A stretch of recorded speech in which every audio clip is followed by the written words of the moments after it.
Good evening, everyone. I am Mayor Ron Messer. I want to welcome you on behalf of the City of Montgomery to our annual Mental Health Forum. Tonight we have 5 great panelists up here. We're going to be hearing from them a little later on. But first of all, I want to thank the Church of the Savior for hosting us again in this beautiful house of worship. Thank you for being a partner. Thank you, Marcus, wherever you are, for allowing us in here again. Thanks, Marcus. I also want to thank our City of Montgomery mental health team. And it's been, what, 4 years, Tracy? No? About 4 years? For the excellent work they've done. And I'm going to announce each of their names. I want them to stand up, please. So, Brian Riblett, please stand. Tracy Hanau. Connie Gaylor. Is Connie here? There's Connie. Matthew Vonderhorst is out there. Matthew's waving. And Rashid Kassam. Where's Rashid? There's Rashid. Thank you all for the fantastic work that you have done in this area. All the way from the articles that we've published online in our bulletins, the mental health fairs. We've had 3 of those now, and this is our 3rd mental health forum. And especially thank you for starting up Care Solace, which we're going to hear more about later. But what Care Solace does, it connects people that are in need, mental health needs, or have questions with providers, mental health providers. It's a fantastic organization. You're going to hear more about that later. 2 years ago, we had Kevin Hines. How many people heard Kevin Hines a couple years ago in his story? Raise your hand. It's an amazing story. Kevin attempted suicide by jumping off the Golden Gate Bridge. And just a fraction of 1% of all people who jump off the Golden Gate Bridge survive. Well, he survived. And those who survive are pretty banged up. So in his recovery, he decided that I have a mission here. I have a story to tell. I'm going to tell my story as broadly as I can do that, and I'm going to write a book about it. And as part of removing the stigma about talking about mental health. And then last year, we had 4 panelists up here, and they talked about suicide ideation. And 2 of the 4 actually were this close to committing suicide. And their presentations were so moving. They were just absolutely heart-wrenching, gut-wrenching. This year, we have 5 panelists, and they'll get to introduce those in a few minutes. And those 5 panelists are going to tell us and give us a little understanding about addiction. What causes it? What are the recovery methods? What are the treatments? What are some of the challenges involved with that? So I want to thank all of you for being here tonight and seeking to learn and understand how we can all work together on this significant and important role for mental health and mental health therapy. So thank you all.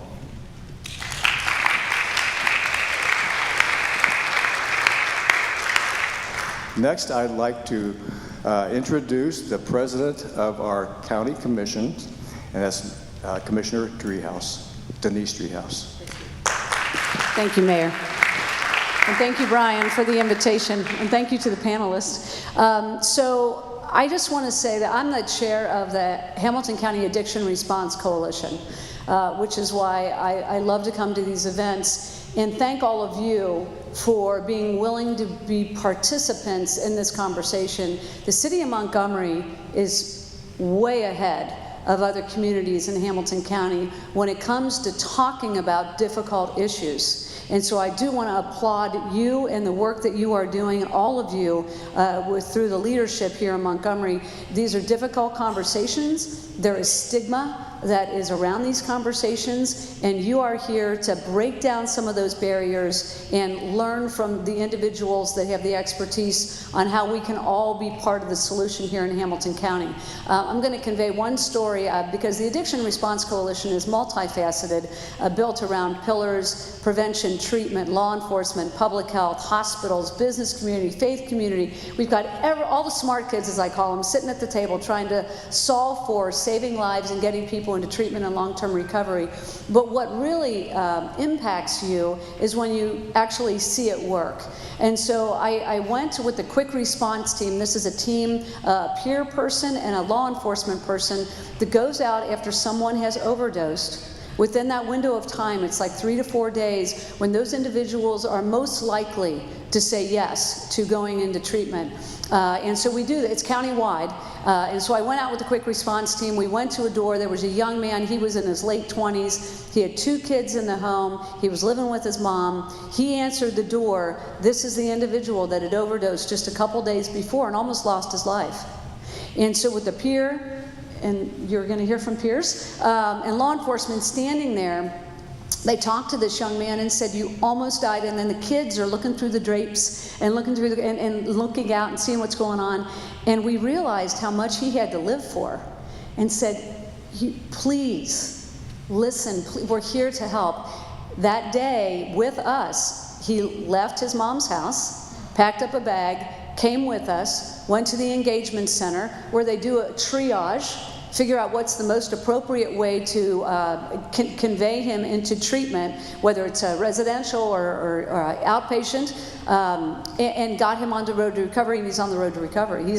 So that's when you realize, oh, this is a big deal, and we're all in partnership trying to solve for this. So again, I just want to thank you all for being here, and thank the City of Montgomery for having the courage and really the foresight to have these kinds of forums. It's amazing, and I'm really proud to be part of the work. So thank you very much.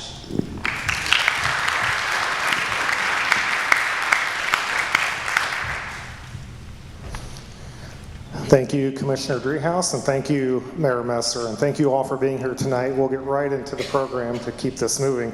So tonight we'll be really understanding addiction, the challenges around it, recovery, and maybe most importantly, hope. We can all have hope in times of need and dark hours. I do want to, just a little bit of a disclaimer here, some of the content you hear this evening may be a little sensitive in nature, so please be aware of that. And then if there is a need for anyone here to talk to somebody in the back, if you guys would please stand up quick. We have members from our Hamilton County Peer Support Team.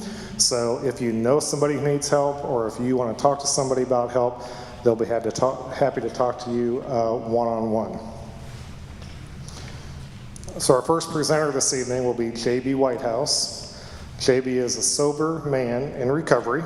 Since 2012, J.B. has worked in the behavioral healthcare treatment field in both California and Ohio.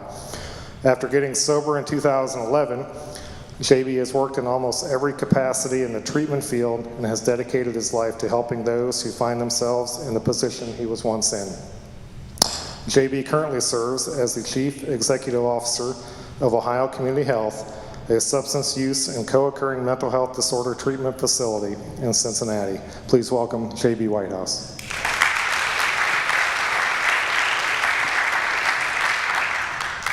Thank you, Brian. Is this on? Got it? Can you hear me? Fantastic. Thank you, Brian. I would also want to say thank you to the City of Montgomery for inviting me to participate on this panel. But let's get down to it. Who am I? I'm an entrepreneur. I'm a behavioral health care worker. I'm a father. I'm a brother. I'm a son. I'm a grandson. I am an addict and I am an alcoholic. My name is J.B. Whitehouse. Now, you don't know how many times I've heard, "You struggled in addiction? You? You're a blonde-haired, blue-eyed, all-American boy. That's not possible." Well, it is. I wasn't supposed to be a drug addict or an alcoholic, but then again, who is supposed to be? I guess people that live in lower socioeconomic areas are statistically more susceptible to addiction due to the overwhelming volume of illegal drugs flowing through their communities. But I was raised in the suburbs on the east side of a large metropolitan area, Cincinnati, Ohio, Montgomery to be exact, Tanager Woods to be more exact. I had a good family. I was raised in a good environment. So how did I end up living and selling drugs a few blocks away from what was considered at the time to be the most dangerous neighborhood in the nation for murder per capita? How, and maybe more importantly, why did I choose to burn down everything and everyone around me to the point that I was left destitute, on the verge of death, with consistent suicidal ideation plaguing my every thought? How did that happen? Maybe I was born with it. Maybe it's genetic. Maybe it's a defect of being adopted at birth. Maybe certain indulgences for me were normalized at a young age. Maybe I was pressured into it. Maybe it's a combination of things. Or maybe I made a series of choices that quickly took grip over my soul and turned what would have been considered dabbling or experimentation into full-blown physiological and mental dependence. That's the thing about addiction, though. It doesn't discriminate. It doesn't care who you are, where you come from, how much money you do or don't have, what kind of car you drive, what kind of job you have. All of that is irrelevant. Addiction is a dark, dismal, depressing existence because you really can't call it living, and it's riddled with death. Now, when someone in recovery gives the story of their journey, we call that a lead. And in a lead, you have three phases. You have what it was like in addiction, what happened, what it's like now. And to summarize in 15 minutes 2 decades of active addiction and subsequent recovery is a bit of a tall task, but I will attempt to do my best in that. So what it was like in addiction: it started to get arrested at the age of 16 and not having that stop until you're 23 years old, averaging 2 arrests per year, getting arrested on charges ranging from OVI to possession, disorderly conduct, domestic violence, assault, the list goes on. And it is waking up in jail, not knowing where you are. Waking up from a blackout, not knowing what you've been charged with, or if you're ever going to be allowed to leave. It's dark thoughts consistently plaguing your mind because on the road you're going down, you know death is inevitable. It's having your mother coming to terms with God that her eldest son is going to die before the age of 24. Having to come to terms with God so she can get through the day. So when that fateful day came, maybe she'd be a little bit prepared for it. It's consistently thinking about your own funeral. Who would come? How many people would show up? What would they say? It's dwelling in a fear-driven place, thinking that you're terminally unique, that no one has felt the way you feel, no one has experienced the things that you've experienced, no one can help you, and you are going to die that way. It's a continuation of all of those things every day for years, and it is an absolute hell. Now, at the end or near the end of my use, I thought I had come to terms with death. I thought that, as many stupid young people do like myself, I lived by the mantra, live fast, die young, that nonsense. And I thought I had come to terms with that. And the last time I drank, I was staying at my aunt's house because no one else would even speak to me, let alone let me near their door. And I had, bartered 48 hours max that I was allowed to stay there, and I ended up squeezing 5 days out of it. In that 5 days, I drank every drop of alcohol and took every pill in that house, whether it got me high or not. And I remember being on that 5th night in her basement in the bathroom, and I had locked myself in with a warm bottle of rum. And I just proceeded in taking shot after shot, just slugging them back. And after the 14th or 15th shot, in a matter of about 20 minutes, I was looking down at the sink, and I lifted my head, and I saw the mirror on the wall in front of me. I did not recognize the face looking back at me. I knew it was me, but it didn't look like me. The face was jaundiced. It was a yellowish green tint to it. It was bloated. And I heard this voice from behind me as clear as day. And it asked me, "What the hell are you doing? What have you become? And then I blacked out. I proceeded to steal my aunt's car and drive blacked out as I had so many times previously, and by the grace of God, I did not hurt anyone else or myself. I made it back home or back to her house safely. But when I woke up that next morning, granted, I have had 3 non-fatal overdoses to this point, and those did not sway me. Those did not give me the willingness that I needed to try to help myself. But for some reason, that night, that moment, that combination of events did. And for the first time, I had a true willingness to try to help myself. Now, when you start to get arrested on an addiction or substance use disorder basis at the age of 16, you get thrown through the gamut of Hamilton County-based treatment facilities. And when I got sober in 2011, there were far fewer options than there are here today. So I had the willingness for the first time to seek help for myself, and I sought that treatment out of state. And I was fortunate enough to be granted the opportunity to go to California, where I entered a program, and I stayed in that program for the period of 1 year. But when I went to that program, I was introduced to a model that I didn't know existed. All the facilities I had been to at that point in Cincinnati were hospital lockdown-based facilities that you didn't want to step foot into, let alone spend the night in. But this model was different. They carried out their treatment at all levels of care: detox, residential, outpatients, and single-family or multi-family residences. They were comfortable environments, welcoming. And for the first time in my life, I started to chip away at those barriers of apprehension that prevented me from becoming vulnerable in the places I had been court-ordered to in the past, which is going to be my only salvation, my only way to be able to dive into the issues that I struggled with.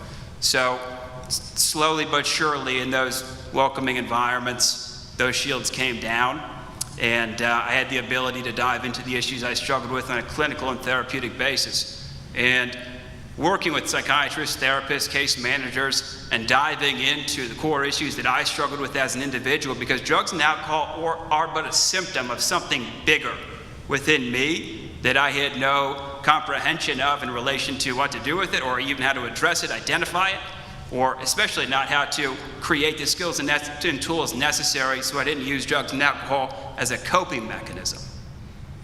So in that program, I began to learn how to do those things. In addition to that, they took us out to AA and NA meetings in the community in the evenings and the mornings. And I was convinced AA was a cult, and I hated it. Now, I was forced to go to these meetings, forced to listen, but I did not like it. And it wasn't until about my 10th day in treatment where a guy was sharing his lead. He was sitting a few seats down from me on the right, and I was listening. And as I listened, this guy was saying things that resonated with me on a level I never resonated with another human on. Talking about ways he felt, situations he had been in, experience he had that were the exact things that I had experienced. And in that moment, I had kind of this little revelation of maybe there is something to this. You know, maybe there is something that can help me alongside the clinical and therapeutic program that I was in to hopefully save myself from myself. And it was one of the neatest experiences to be able to have that come into play. But in AA, like, I credit my ability to be able to develop the skills and tools necessary to solidify the foundation of recovery I've built till this day on a clinical and therapeutic basis. AA did help me tremendously, but in a way a little bit different than you might think. AA helped me, in my personal experience or my personal opinion, to become a better man. And the way that I'll describe that to you is like this. I'm a film guy. I love movies, love film. So I can see a movie on the screen. I can see actresses or actors carrying out specific moral principles, let's say. Like they're acting accountable, or they're showing responsibility, acting honorably, or showing courage. And when I see that on that film, in concept and by definition, I know what they're doing. But in terms of context of applying that to my daily life and acting in those ways, I had no clue how to do that. AA showed me through the principles and the steps that you follow in that program how to do that. How to be a man that practices rigorous honesty. how to be responsible, how to be accountable, how to suit up and show up. And if I give someone my word, I'm damn straight I'm going to be there. Things that I never practiced in addiction when I was selfish, self-seeking, and self-centered. In addition, obviously, in treatment, you do a lot of things that you think are really stupid, like make your bed and do laundry.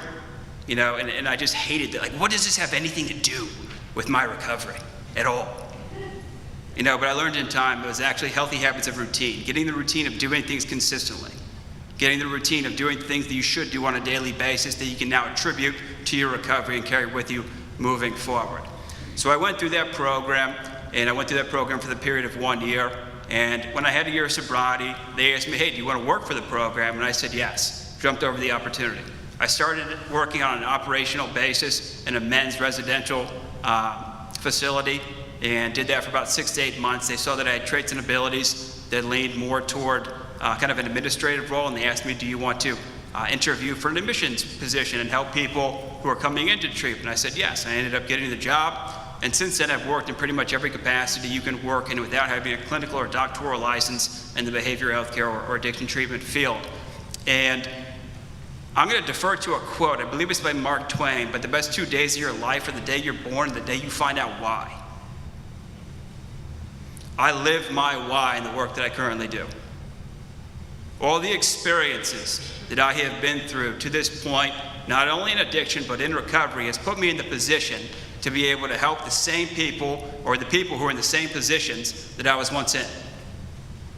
To be able to create platforms and build facilities so these people have the ability to access quality treatment. To be able to work with people who not only have the ability to treat them on a clinical or therapeutic basis, but can relate to them personally because they're in recovery too.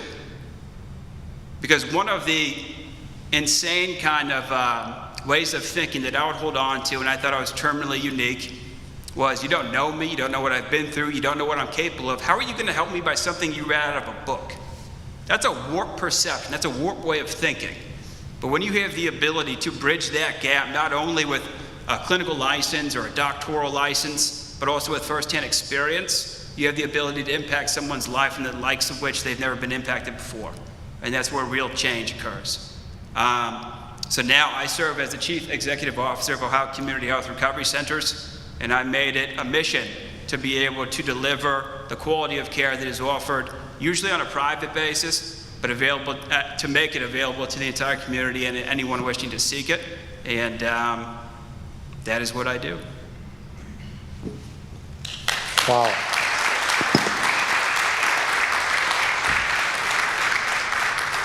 And JB, real quick, would you mind, I think you have some really fantastic family news at home with maybe a couple of little ones. Would you maybe take just a second to talk about that?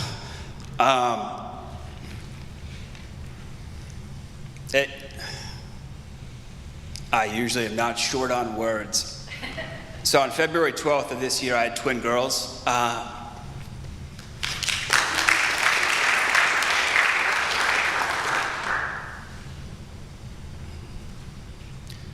And I usually don't get emotional, but when you're talking about all the things that I've been through in my life and the fact that I didn't expect to live beyond the age of 24,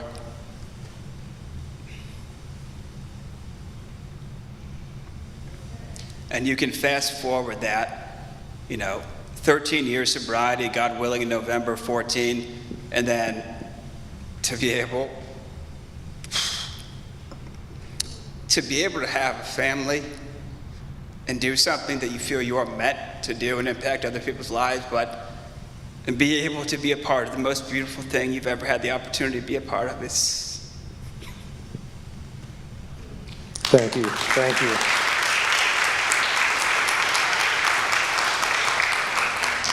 Well, and I truly believe with those two little ones at home, great things are going to happen. They're going to help a lot of people, and they're going to look up to their dad. Congratulations. Our next panelist is Matt Stoll. We've known Matt for a few years here in Montgomery. He used to work at a facility here and is now down in Kentucky. But Matt Stoll was born and raised in northern Kentucky. He'll share his lived experience on the depths of alcoholism and drug addiction where it took him, how he turned his life around, and now lives a full life. Now he uses his experiences in the recovery of mental health, and has worked in that field for the last 6 years, and looks forward to helping others every single day. Please welcome Matt Stoll. Thank you, guys. Hey, everybody. My name is Matt Stoll. I'm a person in long-term recovery. I am from across the river in the Commonwealth in northern Kentucky in the Bluegrass. I was born and raised in northern Kentucky in Bellevue. I am from a very good family. I am one of 6 children. My mother is the soloist for all the surrounding Catholic churches in northern Kentucky. If you're familiar with Bellevue and Newport and Dayton, Sacred Heart Church in Bellevue, the one with the clock tower on it, she sings at that church, been singing there for 44 years. Same thing with St. Bernard in Dayton, Kentucky, and St. Stephen's in Newport, Kentucky. My father is a retired printer. He worked here in Ohio. He retired printing and worked over in Forest Park, Ohio for 35 years until he was had some health conditions and retired a little bit early. I have 5 other siblings, 3 brothers and 2 sisters. None of them have alcoholism and none of them have drug addiction. My parents raised me very well. They don't have alcoholism and drug addiction. My dad's was on blood thinners for many years, so he would drink 2 beers and get drunk, so he never had a drinking problem whatsoever. I just didn't think he drank enough. But I was raised very well. My dad was always the kind of dad that was at all the football games, baseball games, basketball games. My sister's dance recitals, everything like that. My mom was kind of the homestead. She took care of the homestead. She worked out of the house as a babysitter, so she raised a community of children along with 6 of her own. How she did it, I don't know still to this day. My first experience with alcohol, I was about 11 years old. Now, I come from a Catholic family, so it was after a First Communion, and if you guys know Catholics, we drink a lot, all right?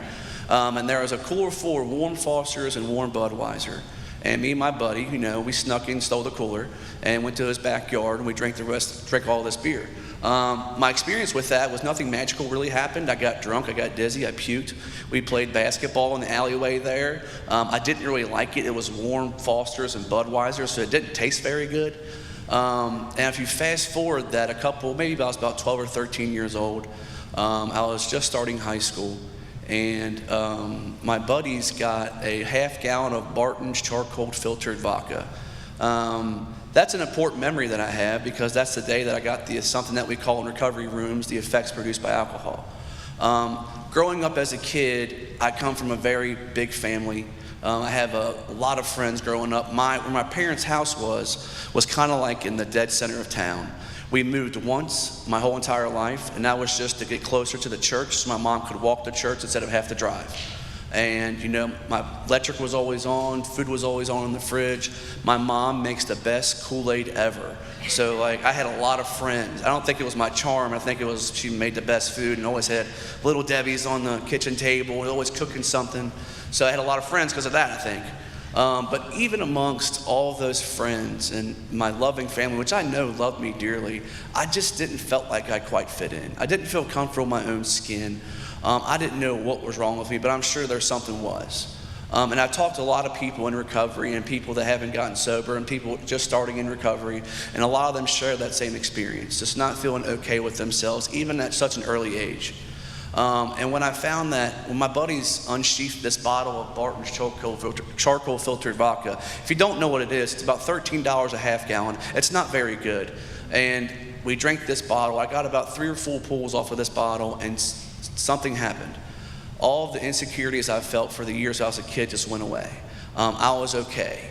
And I said to my night, now I got very drunk, fell asleep in my mom's front lawn, woke up, and I just remember saying, I'm going to do this as often as I possibly can. And that's what I did. From that experience, I drink as often as I possibly can. I started getting introduced into drugs, smoking marijuana, doing pain pills, things of that nature at a rather early age, 12, 13, 14 years old, doing barbiturates, benzodiazepines, things like that. But almost very quickly, consequences start to happen for me. Strange things start to happen. Like I would get drunk and I would wake up in weird places like bushes. I'd wake up in bushes and alleyways and people's front lawns. in people's houses where I don't really know who these people are. Like, things are happening. I didn't account to these things as being an alcoholic or alcoholism or addiction. I just accounted these things like maybe this is just what happens when people drink too much. Now fast forward, a little bit into high school. All I focused on in high school was where the party's going to be at, who's going to be drinking, where are we going to be drinking at, so on and so forth. So I didn't graduate high school. I had to drop out and get my GED, and which was a pretty humiliating experience for a guy like me because I had a lot of friends. And I had to watch them go across the stage and flip their little tassels over and toss their hats up in the air. And I just remember being, 17 years old in a crowd of about 600 or 700 people, and I just felt absolutely alone. And the only answer I had to feel like that was to drink. So that's what I did. After high school, I did catch a little bit of a spark that I wanted to have some success in my life. So I went to a trade school, became a certified electrician, and I was rather good at it for a while. If you guys know anything about the construction field, they drink a lot, right? And that's what I did. During that part of my life, that's when I was starting to become unable to predict how much I was going to drink. I started getting introduced to hard drugs. I started doing cocaine, crack cocaine, heroin, things of that nature. Things just got progressively worse. What I know about drug addiction and alcoholism is that it is a chronic, progressive, and fatal illness. And that's how it's been since my experience started. In 2011, I met a girl and we fell in love. And out of that love, she got pregnant. And we have a child. My son was born on January 30th, 2013. He is my heart. And I have a good father. Like, my parents had raised in me, instilled morals and values. My dad was a Vietnam vet, so he instilled discipline. Like, I was raised very well. And I really wanted to be able to do that. And I would like to tell you guys, since my son was born, I got sober and everything was great. We flew off into the sunset and I got the white picket fence, but that'd be lying to you guys. That's just not my experience. In 2000, when he was born, the first 3 years of his life, I was what I call a glorified babysitter. I was not financially responsible for him. I was living at my parents' house, barely being able to work. I had to quit the construction. I had to quit doing electric work because they started having me show up at 6 a.m. and I just could not pull that off. I started to work in restaurants and I could barely hold down those jobs. And it's getting pretty bad when you're getting canned from working at a restaurant, because all you got to do there is pretty much just show up. And I just wasn't able to do that. So I was bouncing back and forth from job to job. And in 2015, I got faced with some consequences from the law. I got caught with a possession charge and a paraphernalia charge, and my parents were fed up. From that point, my dad was going to kick me out of the house unless I went and got help, so I agreed to go get help. So I went down to Georgetown, Kentucky, went to a 30-day rehab facility. I'm forever grateful for people that I work in treatment now, and I'm forever grateful for people who do that. They were able to tend to my wounds. They cared about me when I did not care at all about myself. And in that experience of going there, they introduced me to a lot of people that were later on helped me in life. After that facility, I moved down to Lexington, Kentucky, and I stayed 6 months in a halfway house in Lexington, Kentucky. Stayed sober 6 months. When I say stayed sober, I was just not drinking and just not using drugs for 6 months out of fear of being kicked out of a halfway house. In that 6 months, I was introduced to an anonymous 12-step fellowship.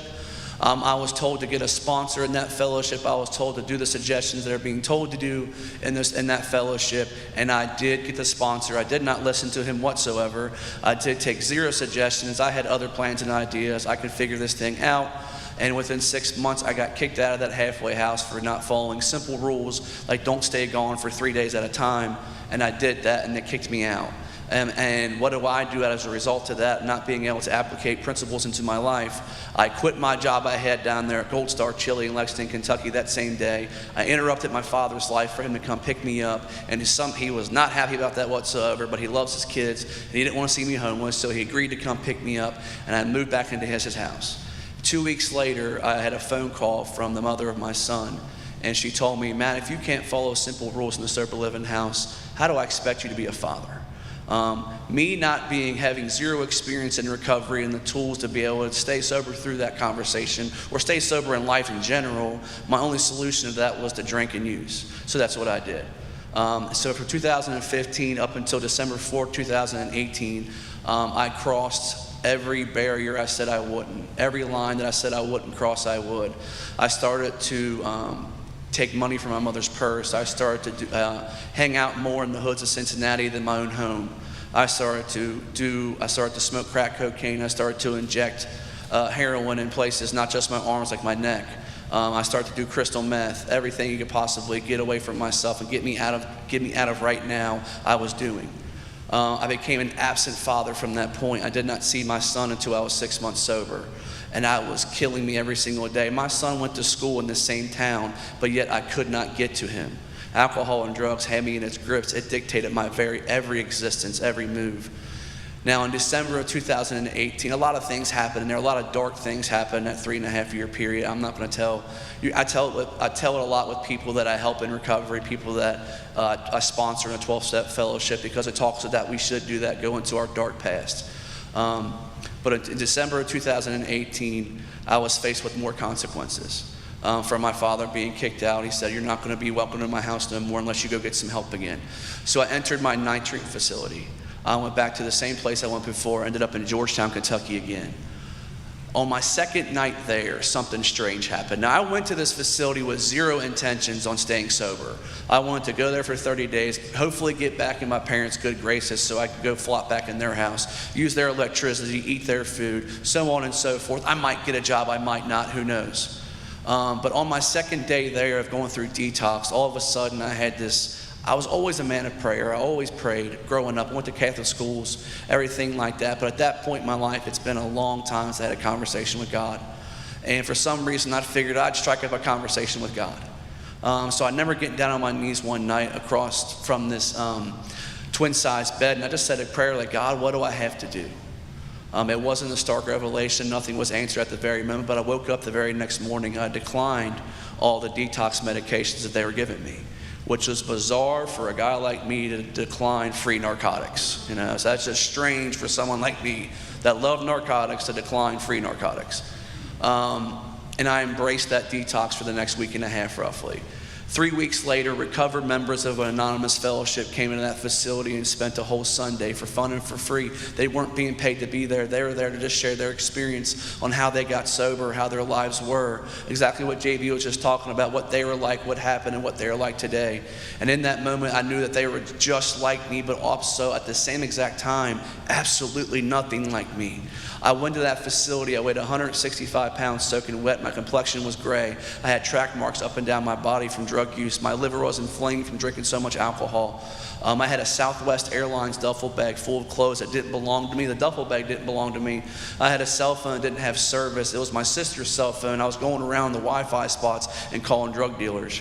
I had absolutely nothing. I had on a pair of size 14 beat up Air Force Ones that belonged to my father. I had absolutely nothing. Drug addiction, alcoholism stripped everything away, and I'm eternally grateful for that. Eternally grateful for that. I was left with no other ideas, no other options on what to do. And these guys came to this facility, and they kind of smelled good. At this point, I didn't shower anymore. They smelled good. They had on like name brand cologne. They had cell phones at work. They had on clean clothes. They had jobs. They had families. It was around Christmas time. I spent New Year's and Christmas in treatment that year. And it was around Christmas time, and they were talking about bringing Christmas presents to their families' Christmas parties and not stealing them anymore. And I've done that before. I know what that felt like. And that was eating me alive. They talked about all the things they went through, but more importantly, they shared with me some experience and how they got well and how they got free, and it blew me away. They spoke my language is what happened. From that point, I moved into a halfway house. Somehow I ended up back in Lexington, Kentucky again. I ended up back in Lexington, Kentucky again into another halfway house, and I got surrounded by people who meant business. These people did not really care too much about my feelings. They cared about whether I lived or died, if my son had a father. And I could not argue with them about anything. They rebutted everything I said. They cared about me living. And they showed me the way on how they got sober. And all I had to do was just walk shoulder to shoulder with them and continue on this journey. And that's exactly what happened with me. Something tragic in my life happened at 6 months sober. My father suddenly passed away. He had a heart attack in his sleep. He was a vet. He went to the VA hospital, had some heart pain, chest pain. They sent him home with some medications. The very next night, he had a massive heart attack in his sleep, and I was crushed. From that point, I did not talk to my son yet or the mother of my son. But I did have muster up enough courage to reach out to her and say I would really like my son to be at his grandpa's funeral. And she was kind enough to agree to that, because my dad was a good grandpa and he always kept in contact with her. Right? He was a good grandpa and he told on me for everything. He was telling her, Matt just got out of jail. Oh, just picked up Matt trooping again. We'll see what happens here, you know. I was really mad at him for a long time for doing it. Then I realized he's just being a good grandpa. That's all he's doing. But she was kind enough to do that. So I got introduced back into the relationship with my son. My son's playing a football game right now. They were up 16-8 when I left. So I was pretty excited about that. I caught fire in recovery. I started helping people. I started to find usefulness in a way I never had before. I started to have purpose in my life. I started to help people new in recovery find sobriety, and it changed my whole outlook upon life. I was able to practice principles in my life that I did not have the capacity to do before. I started to work in my life and show up on time and actually show up to work. I started to get raises at work. I started to get promotions. All these things happened. I started to get offers from jobs I wasn't even applying to, which is strange. I worked at a probation office, which is really strange, in Georgetown, Kentucky, from a guy who used to show up in shackles in jail. I started to get offered director positions in treatment facilities, and I have no college degree. I did not go to college. They just knew I loved helping people.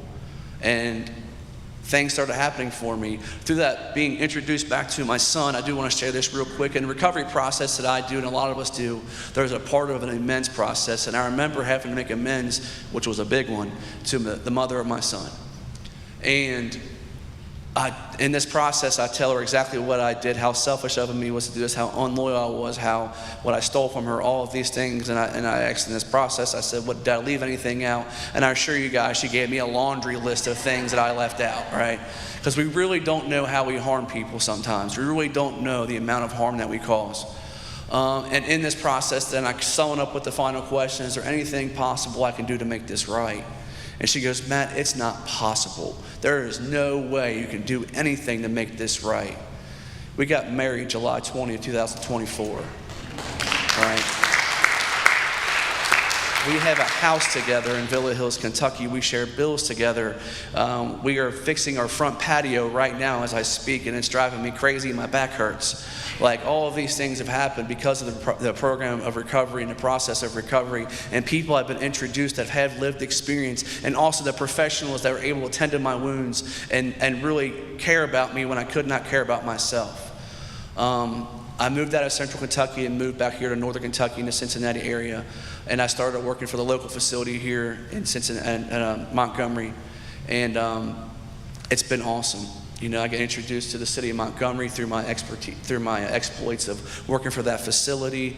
Met some kind folk in this town that have been welcoming enough to welcome me back, which I wasn't used to for a long time. And my life has been absolutely transformed as being a sober member in society today.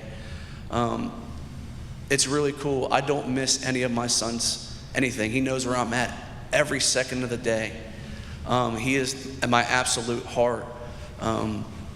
Just recently, my mother asked if I would be I'd be her power of attorney, which is crazy for a guy like me who used to go into her purse and steal $20, for her to trust me with her finances in her own house. That's wild to think that recovery has brought me thus far. I don't know, guys, like what my experience drinking and using last 3.5 years, really it looked like this guy really wants to be sober. He just can't do it. He just can't pull it off. Then all of a sudden I got introduced to some fine people in my life, and they really cared about me enough to show me this way. And my life has been transformed so much, it's unfathomable. Today I work for a psychiatric hospital in Northern Kentucky called Sun Behavioral Health. I came there from here. Once again, I got brought into their business development team. I don't have a degree. How that happened was a member in the recovery community here told me they were hiring. I sat down with my boss, had a cup of coffee, and she liked me, and she offered me a job. Every job that I've had since getting sober has been from someone in the recovery community. I haven't applied for jobs. Someone told me about this place. Hey man, this place is how they'll probably get you, and that's how it's happened. It's amazing. You know, it's absolutely amazing for a guy like me what's happened and transformed my life. So really, I'll just end with this note, I guess, is that for anybody that I know that's been struggling, it's just not accessible for, it's not only accessible for people like me, JB, and Hannah, and everyone else in the recovery community. It's readily accessible for anyone and everyone, as long as they're willing and able to do the work. And that's it. Thanks. That's all I got. I hope I didn't take too much. Thank you, Matt. Matt, just real quick, I want to know how it felt the first time you really were able to embrace with your son and get back into his life. What was that feeling like? Oh, it was petrifying. It was absolutely terrifying at first, but I will tell you that experience. So when my dad was at the funeral, my father's funeral, I was sitting outside of Sacred Heart Church in Bellevue, and what I experienced was something so, you can only call it God, honestly.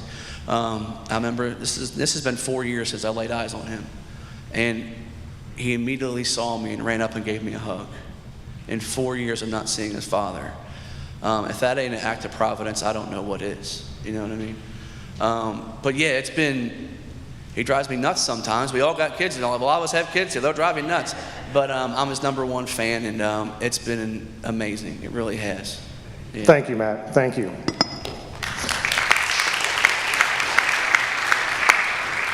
Well, our next panelist is going to come to us at a little bit of a different angle, and that is as a parent. So I'd like to introduce Sandy Corrado.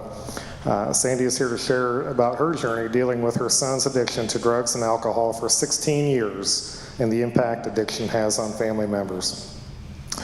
Sandy co-leads a support group for parents and family members to help them understand the disease of addiction and how to stay mentally, emotionally, and spiritually healthy while still loving the addict. And probably the hardest part is to do that without enabling them. So please welcome Sandy Corrado. Thank you. Can you hear me? Is this on? Well, yeah, I do come from a different perspective. I am not an addict. I am a parent of an addict.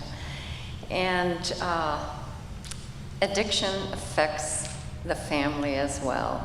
It's a family disease. And I'll start with my son, just briefly about my son. My husband died 16 years ago, and 6 months after that, I realized my son was an addict. Now, I wasn't really in denial. I wasn't educated, so I didn't really think he was an addict, but he was, and it spiraled out of control, and he was only 16, and so he had to stay at home, and created a living hell for me. And I think in trying, as a parent, you want to do what you think is right for them, you want to save them, you think you can love this away, you can do all kinds of things for them, but you really can't. Because the truth is, there's nothing you can say that will make an addict drink or use. There's nothing you can say that will make them stop. And there's nothing you can do that will make them use or stop using. And it took me a while. It took me a few years to come to that realization as I found myself drowning. I was absolutely drowning, and I was going down that dark hole with him. Nothing I did was going to save him. I thought I could save him. So I think I was really, really leaning into codependency, and that's really what you need to avoid as a parent.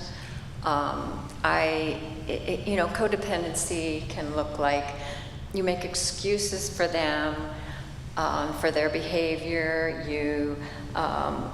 You shoulder the responsibility, which you should not do, and you become obsessed with fixing them. I can do this, and that's when I began to realize I was losing myself. I was dying. And I just decided that I couldn't do this anymore. I didn't realize at the time that I actually was starting to set boundaries. And I will tell you, as a parent, and for those of you who are parents of addicts, you must set boundaries. That's the most important thing you can do, and stick with them. So when my son turned 18, because he had done a lot of things I won't go into now because our time is limited, but he was destroying my house on the inside. He was very violent, but not towards me physically. And I just knew, I mean, I wanted him gone before 18, but at 18, I finally said to him, I love you. I want you in my life. I want to hear from you, but you can't live in my house anymore. And he was homeless. That was very difficult, but I know today that was the right thing to do, to save myself, because there's nothing you can do to save your addict. So, I started setting boundaries. There are boundaries. There are things like that I was doing, like buying, when you buy things for them. I was putting gas in my son's car, thinking, I'm not giving him cash. And then I realized that actually, when you buy their groceries for them and you don't give them cash, when you fill their car with gas and you don't give them cash, you're actually freeing up money that they have to go buy drugs. So you're, in a sense, enabling them still. So I had to stop doing that. I had to say no quite frequently. And one of the things that I got out of the books, I do lead now a support group. It's been over 8 years. I co-led it for a while, and now recently I've come to be the leader of this group. And we've read 7 books, and the books are on display. And one of the things that we realized about, and I'm going to read to you a couple of things from the books about boundaries, because really boundaries, that's what saved me. And it doesn't happen overnight. You can start setting a boundary here and there, and then maybe slip and not stick with it. It doesn't happen overnight, but it does happen over time. And from a couple of the books, one of the things says, boundaries aren't meant to control another person. Boundaries make it possible for us to hold ourselves together. Boundaries protect us from fractured people fracturing us. And then one of the most important things to think about is when the addiction is active, families should step away. When recovery is underway, families should move closer. So in setting those boundaries,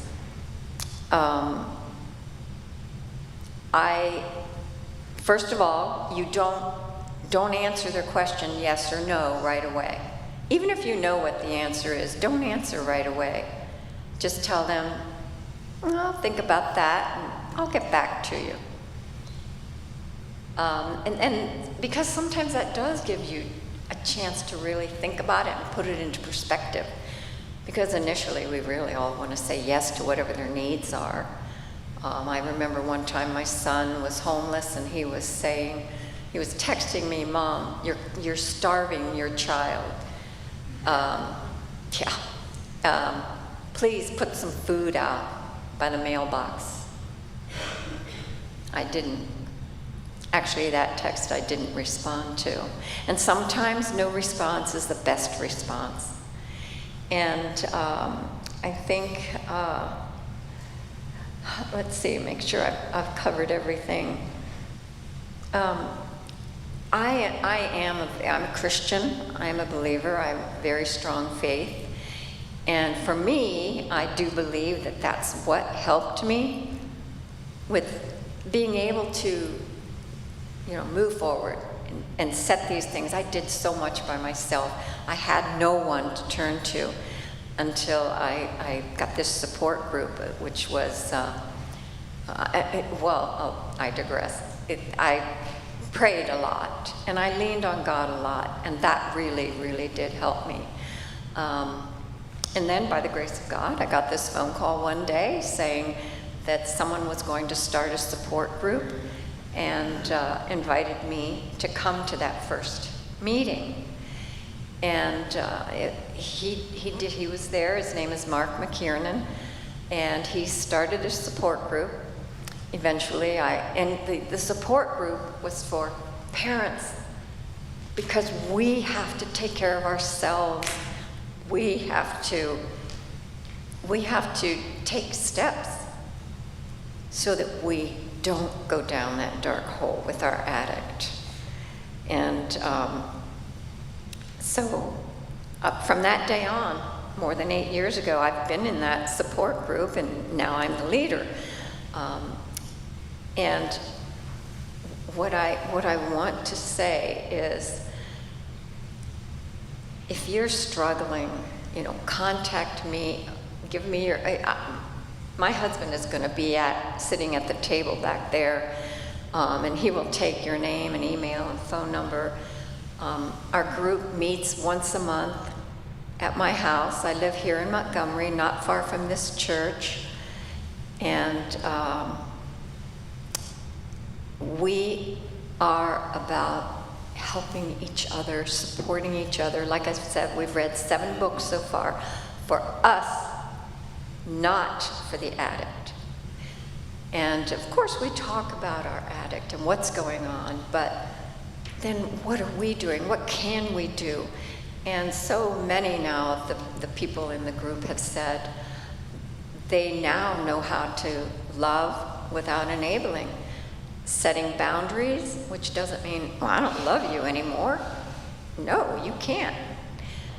No, it means you love yourself, and you've got to take care of yourself. And I want to end by reading something that I believe every parent should hear. And it's pretty powerful. But I think it's really, really important. This is from a very dear friend of mine, Mike, gave this to me. He is a retired Montgomery police officer. And this is from an addict's perspective. It says, I am not your child or spouse or friend. I've changed. I don't belong to you anymore. I don't care about you, not in the way you want me to. I care about getting high. I want to get high. I will do anything to get high. I love getting high. I need to get high, and I will step over you to do it. When I look at you, I don't see you. I see a means to an end. You have money. I want it. End of story. I don't care if you can't pay the rent. I don't care if you need groceries. I don't care if you promised you wouldn't give me money again. I don't care if you lied to Dad. I don't care if you're broke. Sell your rings, take a loan, sell your electronics, max out your credit cards, or borrow the money from someone else. Because if you don't, I will steal it or find some other way. I will do anything to get high. You think you can change me or save me? You're wrong. Something cold and dead slithers within me. I no longer respond to love or truth. You can cry all you want. I don't care. I have no integrity or values. My morals are a thing of the past. I will say anything, do anything, and hurt anyone to get my next fix. Although I may play the game with you, make no mistake. I don't play it because I love you. I play it because I want my dope. I will say whatever you want to hear. I will promise you the world. I will look you in the eye, and I will break your heart over and over again. I won't feel your pain. I don't feel anything anymore. My heart is shriveled. What I have is hunger. It's calculating and manipulative, and it owns me. In a strange way, you're thankful for my hunger. It keeps me dependent on you. When I'm needing my next fix, I find you quick. Then, when I've gotten what I need, I leave. You're anxious about me. You phone me and offer to buy me food or pay rent. You might even buy my dope. You always give me something. By now, your need is almost as great as mine. I can't stay sick without you. You can't breathe without me. You think you're helping me. You believe you're making a difference. But what you're really helping is my addiction. I won't tell you that, but you know it deep down. If we keep going like this, one or both of us will die. Me from an overdose that you paid for, and you from a heart attack or stroke.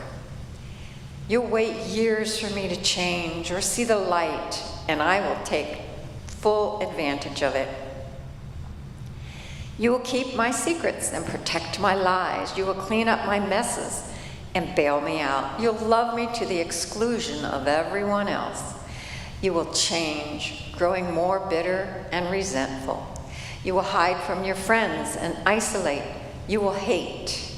Your world will revolve around one thing, only me. I use drugs to cope with my anxiety, and you use me to cope with yours. We are both so messed up, and as long as you enable me, we are doomed. But there is hope. Can you dig deep enough to find the courage that lies within you to stop this insanity? Will your love ever become greater than your fear?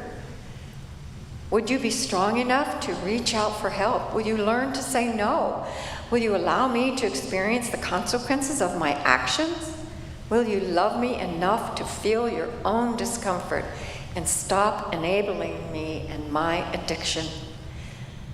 You say you would do anything for me, but will you play hardball with my disease? I lay trapped within the confines of this cold, dark serpent addiction, and I am dying. Wow. Thank you, Sandy. There are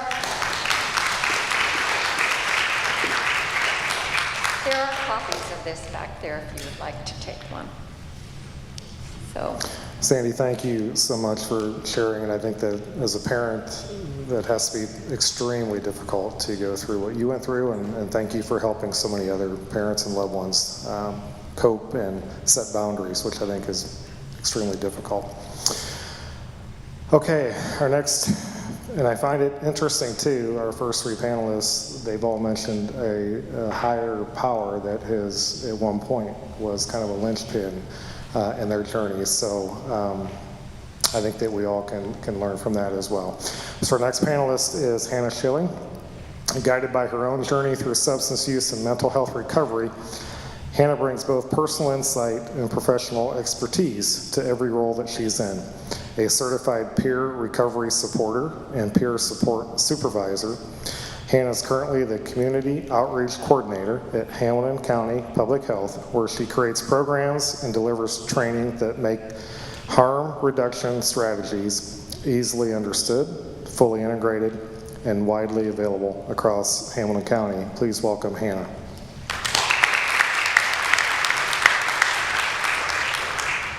I'm really grateful to be here tonight. My name's Hannah Schilling. I'm a person in long-term recovery from substance use and mental health. And listening to the previous panelists speak, I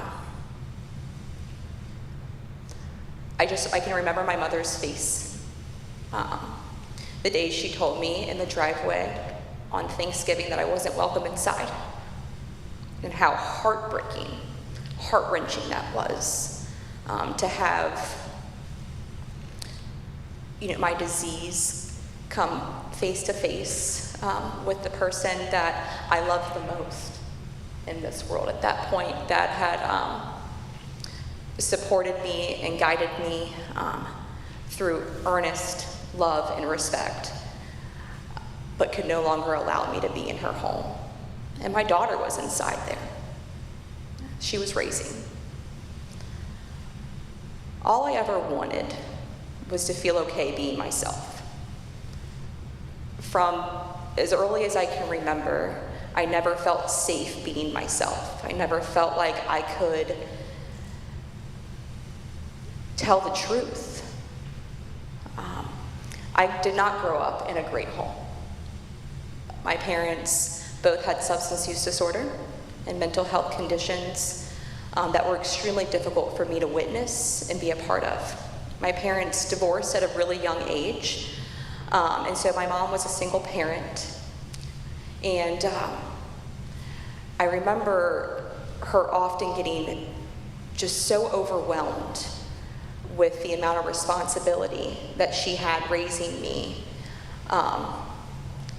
and watching my father struggle with his substance use, coming to me when she didn't really have anybody else to connect with, and being so young, having to mature very quickly to be available for my mom, to help guide her through some of the hard decisions she was making. She met my stepdad when I was 6, and my life completely transformed at that point. Having a man in my life that I could rely on, that could help guide me, and brought my mom so much joy, it completely transformed the person that I was. But at the same time, my father's addiction really took hold, and had started to have pretty serious consequences on my life.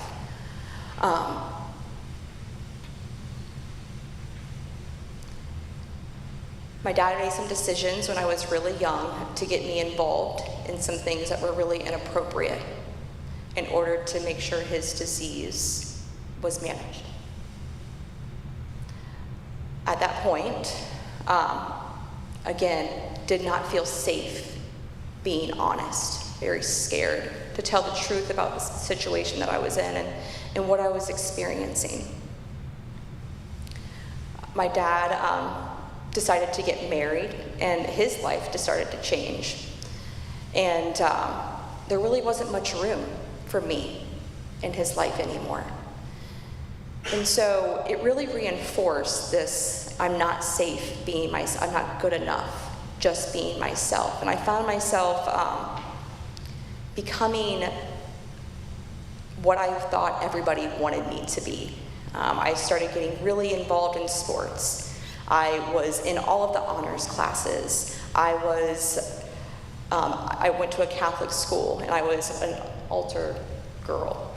I don't think they used that back then, but I was of service to the church. I was involved in community support programs, and I just started really diving into anything that wasn't home. Anything that wasn't home. And I got a lot of validation, a lot of recognition, a lot of respect in those spaces. And I started feeling okay being myself until the Catholic Church realized that my family was divorced. And I started having to go to special classes at school for children of divorced families. And I was told there that my family lived in sin, and I started getting really scared of church. I started getting really scared of just being myself again. I started getting really scared of telling the truth about my life. And at that point, I decided that I wasn't going to be me anymore, and that I was going to start creating a persona that I thought people wanted. That carried me through my life pretty well. I made a decision at about 11. I'm sorry, no, that was 13. Actually, I can remember the date perfectly. It was Halloween. So up until that point, my dad had been pretty well a part of my life. My mom was really struggling with her mental health and substance use, and I ended up switching schools and moving to public schools from Catholic schools. And I was 13 years old, and I was hanging out with some of the new people that I was spending time with, and it was Halloween. Halloween is my favorite holiday. I still dress up every year. Now I have a 4-year-old that really is helping reinforce, like, dressing up. It's now more appropriate as an adult to dress up when you have a child to dress up with. So, you know, I was dressed up for Halloween, and we were all out, you know, acting a little up, but still, you know, following the rules. I go up to a house that is in the cul-de-sac, and all of the houses came together to, like, buy the cans of pop and the king-size candy bars, and we're, like, really pumped up, and we're waiting in line, and we get to the end, and one of the parents told us that we were too old to be trick-or-treating. It broke my heart. In that moment, I was like, if I'm too old to be trick-or-treating, what am I old enough to be doing? We went home, back to someone's house, and we were hanging out in the basement, which is what you do in Milford. There's not a whole lot to do besides hang out in basements and fields. And so we went back to a basement and started spending some time, and some people were using drugs. And at that point, like, I had a very accurate picture of what substance use did to people's families. I watched my dad wreak havoc on my family, stealing everything that they possibly had, including their hope. I watched my family lose faith in my dad, create really stark boundaries, and I saw my dad continue to wither away until he didn't want to be around us anymore. But I didn't think that smoking a joint was gonna offer the same result my dad was in, right?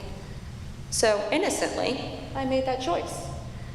And I didn't know that when I made that choice that it was gonna unlock a part of me that I didn't know existed. It was gonna unlock this satisfaction, this feeling of contentment that I had never experienced before, kind of like Matt was talking about, the effects.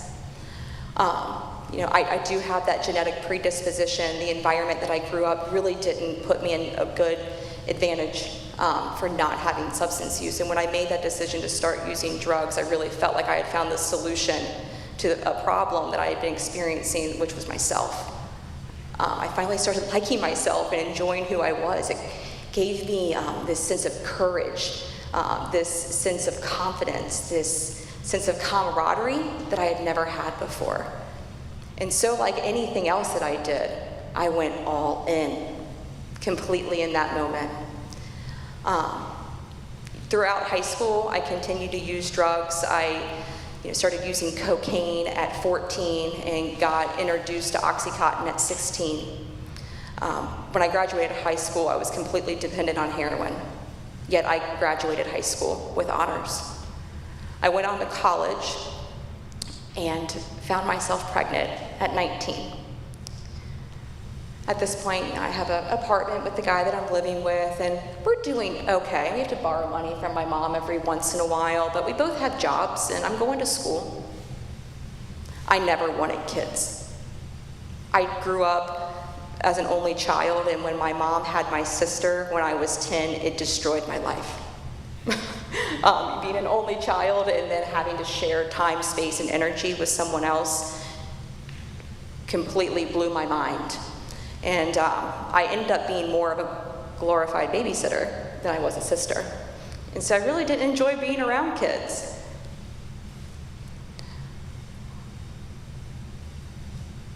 Dependent on heroin, 3 months pregnant.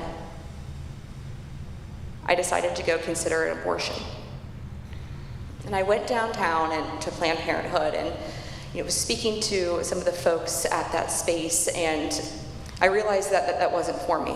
And even though I was using drugs, I still had a sense of values in my life. And although my decision-making was very clouded by my drug use, there was some morals and values that I wasn't able to trump at that point.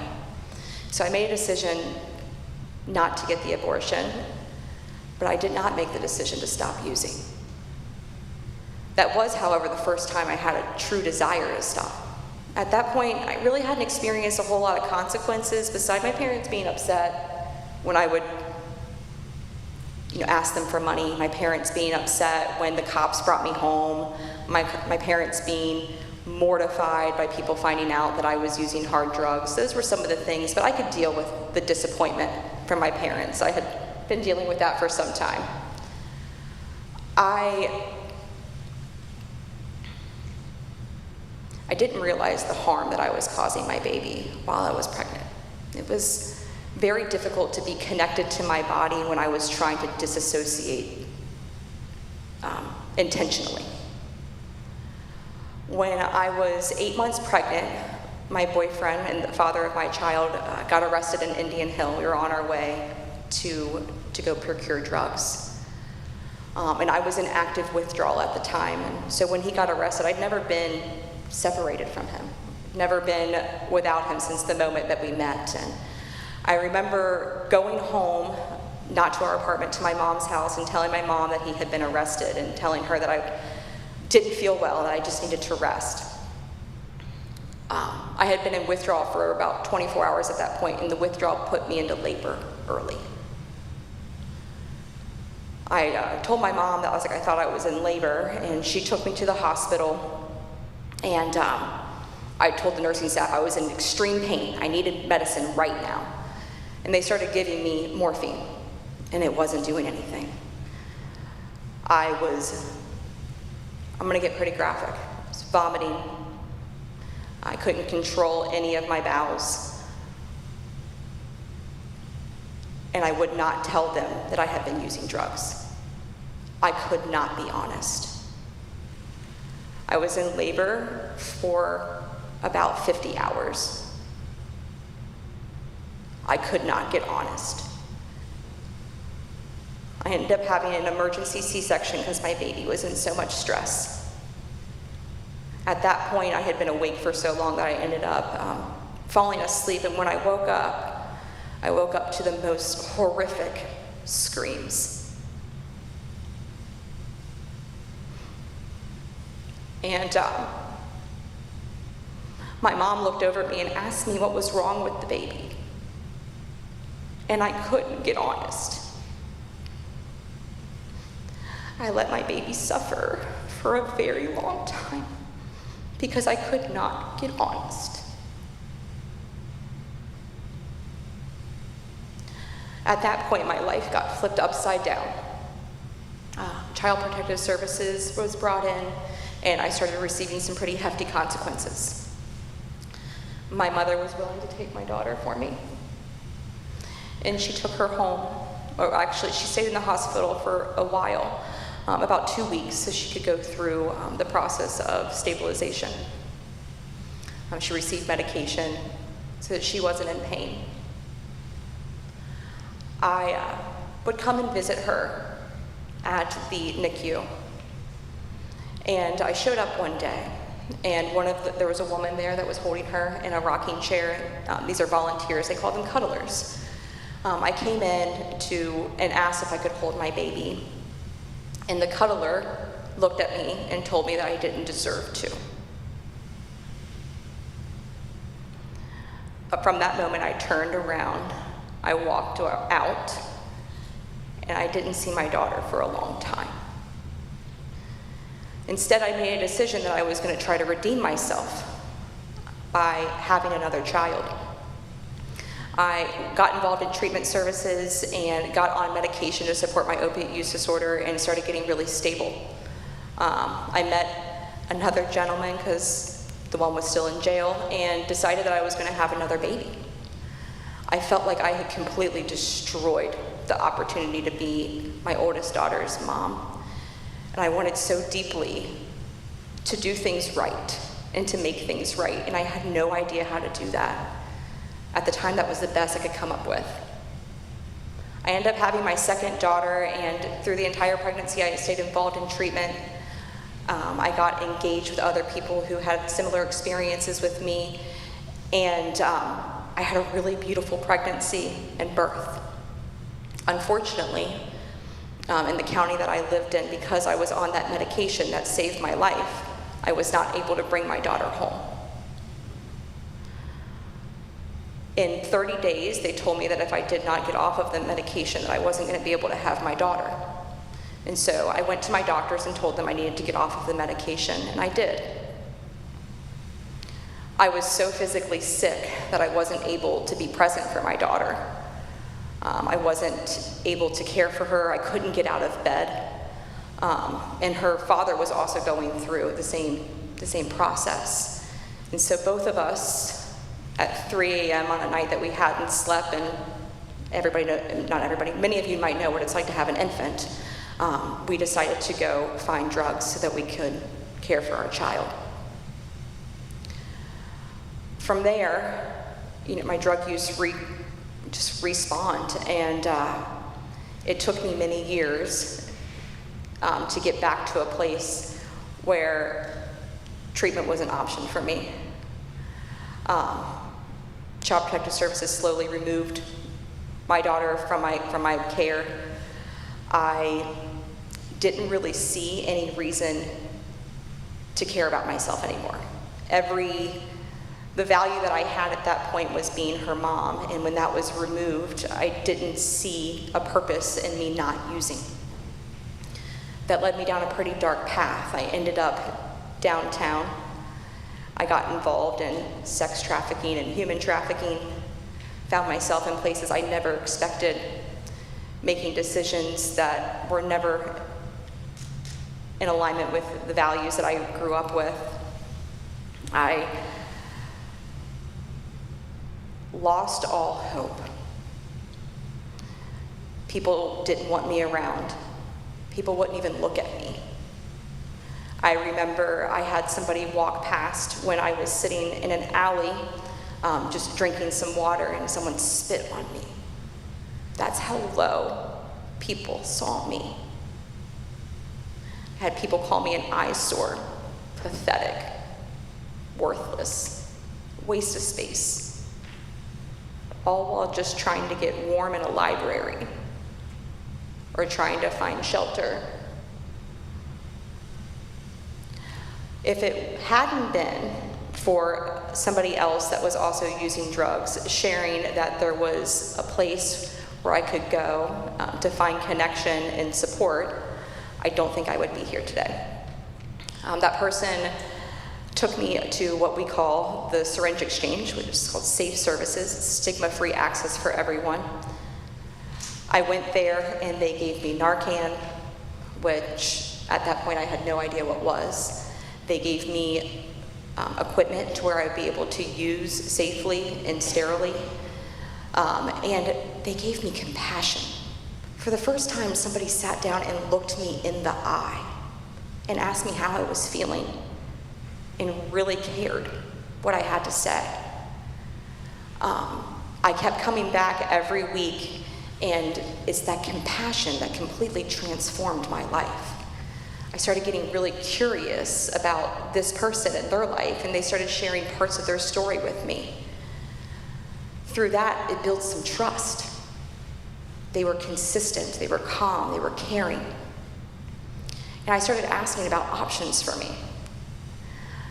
Through the Syringe Exchange, I was able to get connected to a treatment center where I got back on methadone and stayed on methadone for 4 years. Those 4 years of my life allowed me to get some clarity. It allowed me to recalibrate. It allowed me to make decisions that were based in my values. It allowed me to start feeling safe, being myself, being genuine. In that process, I had been introduced to, just like JB and Matt before me, I'd been introduced to 12-step programs. And I made a decision to start going back to 12-step programs when I was attempting to get off of that medication. I knew what it had been like before to get off that medication, and I hadn't been successful. And I was completely terrified when I was getting to that point where I knew I wasn't going to have that as an option, as a safeguard for me anymore. And so I returned back to 12-step programs and found people just like me that were willing to invest just a moment to ask how I was doing and how they could help me. From there, I was able to gain the confidence to stop using that medication and to start really diving into what brought me to a place where drugs were a remedy for me for so long. Like many others who get into recovery, we feel called to be of service. We feel called to offer back what was so freely given to us. And I'm not sure how I became so fortunate to do that in a professional capacity, but I get to. I get to work for the program that saved my life. Today I get to work for an agency called Hamilton County Public Health. I started out working on the syringe exchange, being available for individuals who were still actively using drugs, who were in their most desperate and humble states, and working with them and sharing with them the same compassion that allowed me to find the freedom that I have today. From there, I've been able to come and talk about the importance of harm reduction and what exactly harm reduction is. I just want to talk a little bit about what that means today and some of the ways that you might be able to consider the philosophy of harm reduction in your daily interactions with folks. So harm reduction is a set of practical strategies that aim to reduce the consequences and the harms that are related with daily behaviors. Seatbelts, sunscreen, condoms, these are all the same thematic of harm reduction. When we're talking about it in the course of drug use, these look like fentanyl testing strips, syringe access, medications to support opiate use disorder, and naloxone. To give you an idea, the first time that I overdosed and I came to, law enforcement and first responders were there and available, and I asked them for help. They took me to the hospital and told me there was going to be somebody there that I could speak to, and they were going to go get them. They came back with somebody maybe an hour later, somebody that was a substance use treatment coordinator and a law enforcement officer. At that point, instead of taking me to treatment, they handcuffed me to the bed because I had active warrants in another county. I never asked for help from a person in uniform since then. That trust had been severed in that moment. Many years later, I find myself alone in a car, and I don't remember overdosing. I don't know how I even got to that place, but a bystander that was willing to carry something this small allowed me to be here today. A person walked by my car and opened my car door and gave me this medication. It's called Narcan. That person called 911, gave me the medication, and made it possible for me to be here. A lot of folks feel like harm reduction and some of the strategies that we offer, some of the tools that we offer is enabling. And I can understand why we feel that way. It's definitely not in the traditional sense. When we're talking about harm reduction, these things enable people to have honest conversations. They enable people to save their own lives and the lives of others. They enable linkage to care, and they enable breathing. And as long as somebody is able to breathe, the option for recovery is not just possible, it's probable. I do have one of my friends back here today, Allison. Wave, Allison. Allison also works for Hamilton County Public Health, and she's on our Safe Services site. She's in the community working with individuals and making sure that they have all of those tools and strategies. The work that we've done over the past 5 years has allowed overdose rates to decrease over 50%. 50%. This is part of a multi-pronged approach that it couples treatment, it couples prevention efforts, and law enforcement, first responders, policies, and different programs that have allowed the decrease to happen. 14 people a day die in Ohio from an overdose. 14 people. Every single one of those deaths is preventable with something this simple. We do have it for free back here today, along with a lot of other harm reduction tools. If you are interested in learning more about harm reduction and how you can have these available for your community, you can please come talk to me or Allison afterwards.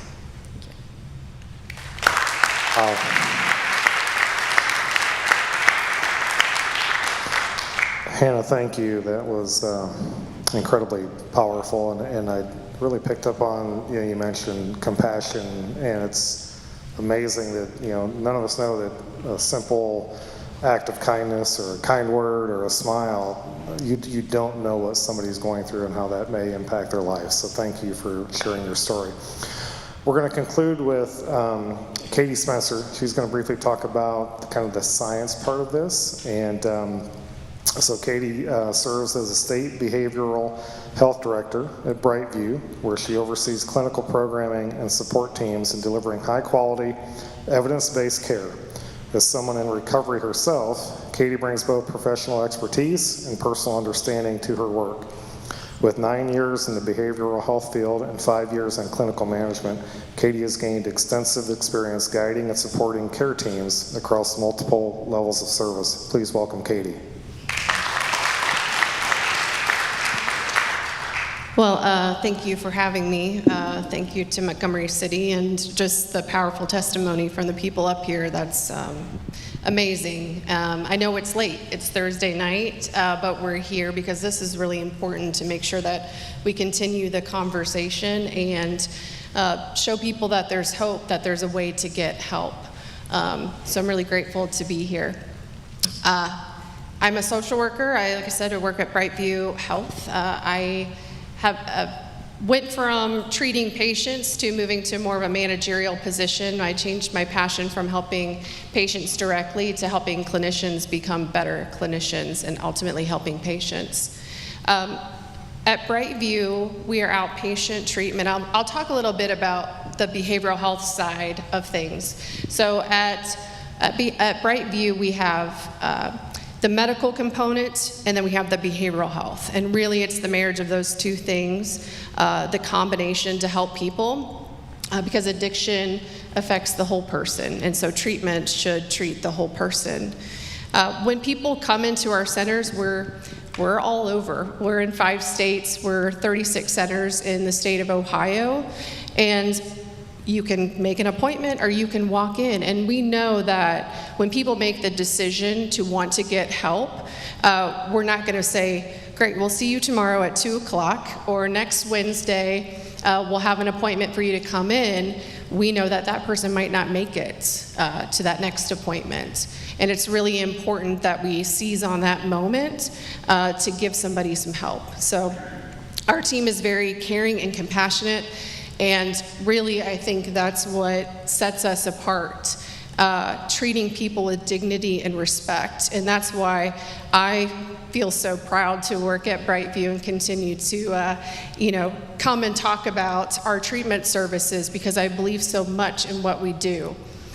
When I talk to patients across the state, I don't tell them, I'm the behavioral health director, tell me about your experience at Brightview. I tell them, hey, I'm a social worker, what's your experience been like? And every single person that I've talked to says, I feel like I'm seen when I come to Brightview. I feel like I'm treated with compassion and respect. I'm not treated as a number, and I feel like people care about me. And really breaking the stigma and really working to combat the shame, right? The shame of coming in, because when people come to us, they're coming in at usually the lowest points, in their life. To come to talk to strangers and say, I need help, which we just heard from our panelists today, that's a really hard thing to do, At Brightview, our counselors and our therapists, work to help our patients. We have groups, we have psychoeducation groups. So we have coping skills, relapse prevention, anger management, although I usually tend to call that emotional wellness because people get a little mad when you tell them you should go to anger management class. But just the foundational pieces that are really important for people when they're first coming into recovery, when they're first coming into treatment. We know that people are going to have a lot of probably chronic instability when they first come to treatment. They might not have a job, they might not have a place to stay, they might have a lot of mental health issues, and so we really work with them, our case managers, to try to connect them to resources so we can help them and help them get back to treatment. It's really hard to focus on therapy if you don't know where you're going to get your next meal or where you're going to be, for the evening. And so it's just really important work to get them connected to resources. Our groups, we offer them in person and we offer them telehealth. One of the biggest things that we really focus on is making treatment accessible. It's not this consequential, you should be here at this appointment at this time. And we have people say, well, I have a job, I've gotten my life back, I've gotten my kids back. We don't want to disrupt the work that they've done, And so making treatment available for folks as they start to get stable in their recovery and their treatment process. And we have different types of groups, and we have one-on-one therapy, and we really just try to tailor it. That's really what treatment's about. We can't force somebody to do the work. And just making it a safe place for people to come to when they're ready. We do our treatment planning, we do our diagnostic assessments when somebody comes in, and really help to determine, do they have a substance use disorder? Like, how can we help you? And do some treatment planning with them as far as what is it that you want to do? This is what I heard from you in your assessment and the things going on in your life. What do you want to look differently? And we really want that choice to be theirs, because if it's ours, if you want to make changes in your life, it's probably going to be very challenging for somebody to say, well, you should do this, and you should do that, and you should do this, and it's probably not going to take very well. So our team is incredible. Again, it's a combination of medical and behavioral health, and I know we're getting close on time, so I'm trying to rush a little bit. Sorry. So I'm really grateful to be here. I will be here if anybody has questions afterwards. I'm happy to talk a little bit about Brightview and our services and how we can be of help. Thank you, Katie. Thank you. Well, again, I know we probably ran over just a little bit, but I want to thank all of you for coming out and caring about mental health and the work that we're doing. Just a few thank yous. Again, thanks to Church of the Savior for hosting us. They're a great community partner. I want to thank our Montgomery City Council. Without their support, we wouldn't be able to do what we do. Again, thank you to our mental health team, Tracy, Connie, Matthew, and Rashid in the back. Thank you to our Hamilton County support, peer support group that's here tonight. Again, if anybody wants to talk to them, they're here to do that. I also want to just recognize quickly the vendors who are here this evening that have information out in the foyer that can be happy to talk to you and help you. Again, Brightview, which you heard a little bit about earlier. Hamilton County Public Health is here. Mindfully Montgomery. Carasolis is the organization that we partnered with, and we're funding that, and that's a group that is willing to help and match you up with services that can get the help you need. Alcoholics Anonymous, Hotel California by the Sea, and the Ridge of Cincinnati. And lastly, we're so grateful for these panelists that we have up here. It's one thing to, I think, live through an experience like that, but to be vulnerable and real and genuine, that's a lot of courage. It takes a lot of courage to do what you do and share what you do. So could we give another round of applause to our panelists?